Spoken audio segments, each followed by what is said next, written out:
I guess we'll talk about college basketball very briefly. So Purdue, what happened last night? I mean, like, what the heck? Yeah, stop yelling at me, ESPN. I can't believe that actually just played with audio. That was amazing.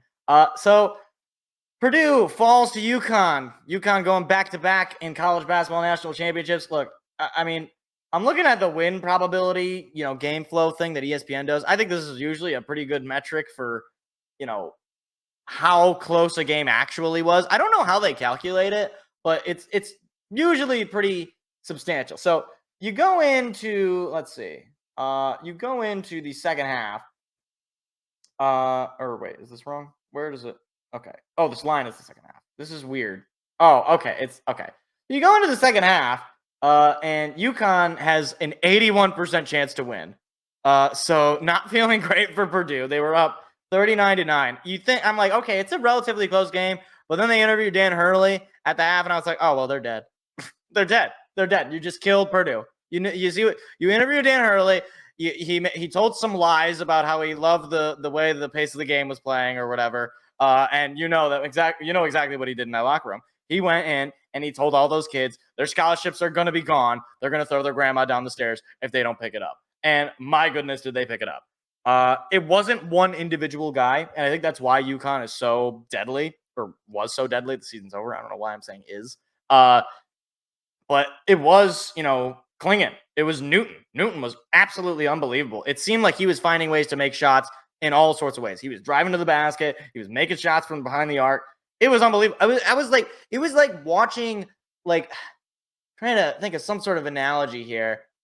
As the Red Wings they had a big opportunity there on the rebound. But it was like when you're playing a game against your older brother, like when you're a little kid, and he's like smarter and better than you, right? So like in the beginning, he's kind of playing, but he's not really all that into it. And then like it's a little close, and he's like, okay, you know what?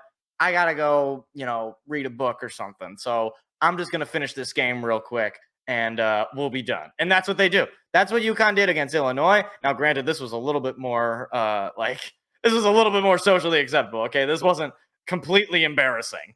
But Purdue just got blasted. And not for lack of trying from one Zack Ed who dropped a 30 bomb. Now, I, for one, and I think I mentioned this last week, I, for one, do not like Zack Ed. I think his brand of basketball is horrendous. I hate watching it. I thought it was ugly. I enjoyed watching him, being forced to put up terrible hook shots with his, left hand, with his weak hand. And we saw the ultimate weakness of Purdue on full display. They were Zack Ed and nobody else. Like they were carried by this man, which does give him some credit. So I'll give him his flowers there that he managed to take a team to a national championship basically by himself. Because do you want to know how many points the entire bench of Purdue had? Okay, you're ready. All right. They had 2 more than me. The entire bench. Shout out to Heidi. He got the 2 points on the bench.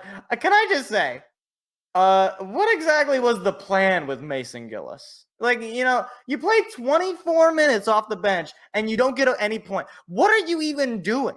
It's like the Drake meme where he's with the Kentucky team and he's got the Kentucky shirt on and everything. It's like Blood thinks he's on the team. It's like that's what Gillis must feel like. It's like you play 24 minutes. It's like you're playing like you're a Make-A-Wish kid. You're not even. How are you? He took 3 shots. What is he even doing in the game? He got a whopping, by the way, 4 rebounds. He really was all over the court. You couldn't stop this guy. He didn't get a single steal, not in a why is he even in the game? Matt Painter, why is this guy in the game? I understand that you have to manage minutes. I understand. But when Zack Ed is playing 40 minutes and then you got this guy playing the most minutes off your bench, you couldn't find anybody else on the bench that would be more worth it. Hey, Heidi, he got 2 points. He's got to be more worth it than this guy. They're both forwards. I'm just saying, okay? I'm just saying. But look, the fearful thing about UConn, and some people were mentioning it, I don't know that it's necessarily going to be the case, but UConn looks like the kind of team that can just be good basically for the next decade because Dan Hurley is I think it's Dan Hurley. Because I think last week I said Leary, which was incorrect, but I think the psychopath bald guy who coaches UConn, he is beyond himself. He pushed a play like he was like, "Why aren't you running the play the way I wanted to?" And it's like, "What, coach? You can't. You got to stay behind the." Okay, well, that's good. Yeah, I don't. At this point, it's like I'm pretty sure he would just have been a serial killer if he wasn't a college basketball coach. But anyway, I know a lot of people are fearful of UConn essentially just taking over college basketball, it being similar to like UCLA back in the 70s. The only thing I'll say about that is it's a lot harder to win. I mean, this is the first back-to-back since Florida did it with Joakim Noah and, Al Horford back in the early 2000s. So, or the late 2000s, I should say. That was 2007, 2006. I think it was that range. 2007, 2008. I don't, either way, it hasn't happened in a long time, and I don't think any team has three-peated since UCLA. And they did three-peat, right? I'm pretty sure they three-peated.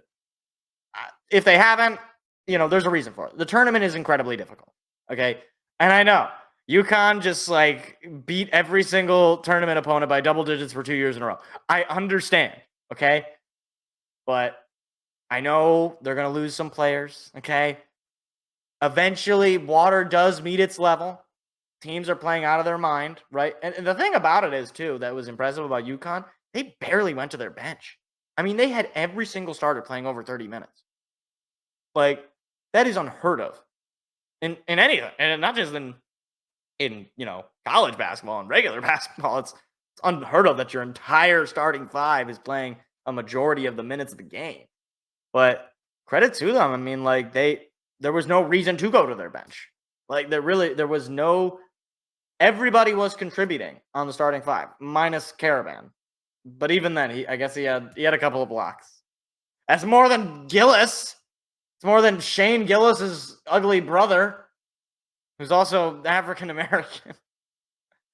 I'm looking at this box score, and I did watch the game, but I don't know all the players individually. I can't believe I didn't notice that Mason Gillis was on the floor for 24 minutes and didn't get a single point and managed to get just 4 rebounds. My man's had a stat line of 0, 0, and 4. He had as many points as me and you. Well, I don't know. I guess if you're watching, you could be. Maybe you're Caravan. Is Caravan watching? Hello? Caravan? Klingen? But I do want to assuage something. I don't think that UConn is going to be unbeatable every single year. The tournament finds weird ways for teams that you don't expect to make impacts. So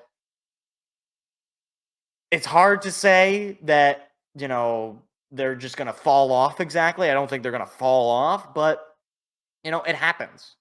Florida hasn't won a national championship since then, right? So, it happens.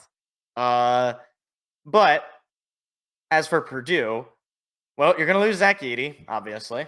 They have apparently another 7-foot monster they got from, Terabithia or Narnia or wherever. So he's going to probably come in and, be a stat merchant as well. But at a certain point, is the Big Ten just cursed? I don't know what Mateen Cleaves and Michigan State did to get that championship back in 2000, but whatever it is, I hope it never wears off. Not because I don't want Michigan State to win another championship. That's fine. Michigan State can win another championship. That's fine. But I don't want any other team winning another championship. I want to hold this over the entire Big Ten that Michigan State was the last team to win a national championship of the Big Ten. Although some people will say, oh, well, actually, Maryland won it, and they're in the... It's no, they weren't in the Big Ten at the time. Doesn't count. It's not, no. You're wrong. Grow up, Peter Pan. Hey there, what you just watched was actually a clip from a larger show that we do every Tuesday night. What are you doing Tuesday night? Go ahead and hit the subscribe button and the like button so that you don't miss out on any more of our weekly shows every single Tuesday at 7 p.m. Eastern Standard Time. Hope to see you there.